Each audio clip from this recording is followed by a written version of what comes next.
ಬಾನು ಮುಷ್ತಾಕ್ರನ್ನ ವಿರೋಧ ಮಾಡುವವರಿಗೆ ಸಿಎಂ ತಿರುಗೇಟು ಕೊಟ್ಟಿದ್ದಾರೆ. ಬಾನು ಮುಷ್ತಾಕ್ ಮುಸ್ಲಿಂ ಆಗಿರಬಹುದು, ಆದರೆ ಅವರು ಮನುಷ್ಯರು. ಮನುಷ್ಯನನ್ನ ಪ್ರೀತಿಸಬೇಕೇ ಹೊರತು ಧರ್ಮದ ಆಧಾರದ ಮೇರೆಗೆ ದ್ವೇಷ ಮಾಡಬಾರದು. ನಾಡಿನ ಬಹುಸಂಖ್ಯಾತರು ಮುಷ್ತಾಕ್ ಉದ್ಘಾಟನೆ ಮಾಡುವುದನ್ನು ಒಪ್ಪಿಕೊಂಡಿದ್ದಾರೆ. ರಾಜಕೀಯ ಮಾಡೋದಾದರೆ ಸಮಾಜದಲ್ಲಿ ಅದಕ್ಕೆ ಅಂತಲೇ ತುಂಬ ವಿಷಯ ಇದೆ.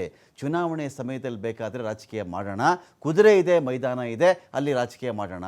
ಕುದುರೆನೂ ಇದೆ, ಮೈದಾನವೂ ಇದೆ, ಯಾರು ತಾಕತ್ತೆಷ್ಟು ಅಷ್ಟು ದೂರಕ್ಕೆ ಅವ್ರು ಓಡಿಸ್ಕೊಂಡು ಹೋಗಬಹುದು, ಅಲ್ಲಿ ಬೇಕಾದ್ರೆ ರಾಜಕೀಯ ಮಾಡ್ಕೊಳ್ಳೋಣ ಅಂತ ಹೇಳಿ ಸಿಎಂ ಮಾತಾಡ್ತಾರೆ. ಓಲೈಕೆ ರಾಜಕಾರಣ ಮಾಡುವುದರಿಂದ ನಷ್ಟನೇ ಹೊರತು ಲಾಭವಂತೂ ಇಲ್ಲ.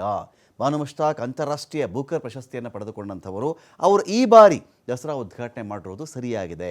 ಬಾನು ಮುಷ್ತಾಕ್ ಅವರು ಬಹಳ ಚೆನ್ನಾಗಿ ಮಾತನಾಡಿದ್ದಾರೆ, ಅರ್ಥಗರ್ಭಿತವಾಗಿ ಮಾತನಾಡಿ ವಿರೋಧಿಗಳ ಕಣ್ಣು ತೆರೆಸಿದ್ದಾರೆ. ಎಲ್ಲಕ್ಕಿಂತ ಮುಖ್ಯವಾಗಿ ಅವರು ಕನ್ನಡದ ಸಾಹಿತಿ, ಲೇಖಕಿ, ಕನ್ನಡದ ಹೋರಾಟಗಳಲ್ಲಿ ಭಾಗಿಯಾದವರು, ಮುಸ್ಲಿಂ ಮಹಿಳೆಯಾಗಿ ಕರ್ನಾಟಕಕ್ಕೆ ಗೌರವ ತಂದಿದ್ದಾರೆ ಅಂತ ಹೇಳಿ ಸಿಎಂ ಸಿದ್ದರಾಮಯ್ಯನವರು ಮಾತಾಡಿದ್ದಾರೆ.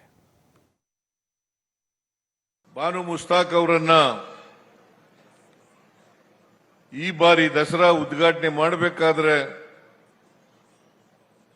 ಅದರ ಹಿಂದಿನ ಕಾರಣಗಳೇನು ಅಂತಕ್ಕನ್ನೋದ್ರ ಬಗ್ಗೆ ಪ್ರಸ್ತಾಪ ಮಾಡಿದ್ದಾರೆ. ಬಾನು ಮುಷ್ತಾಕ್ ಅವರು ಹುಟ್ಟಿನಿಂದ ಮುಸ್ಲಿಂ ಮಹಿಳೆ ಆಗಿರಬಹುದು, ಆದರೆ ಅವರು ಮನುಷ್ಯರು.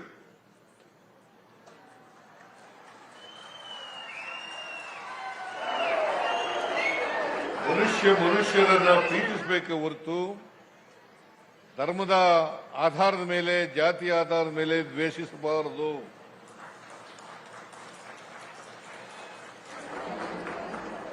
ನಾವೆಲ್ಲ ಮನುಷ್ಯರು.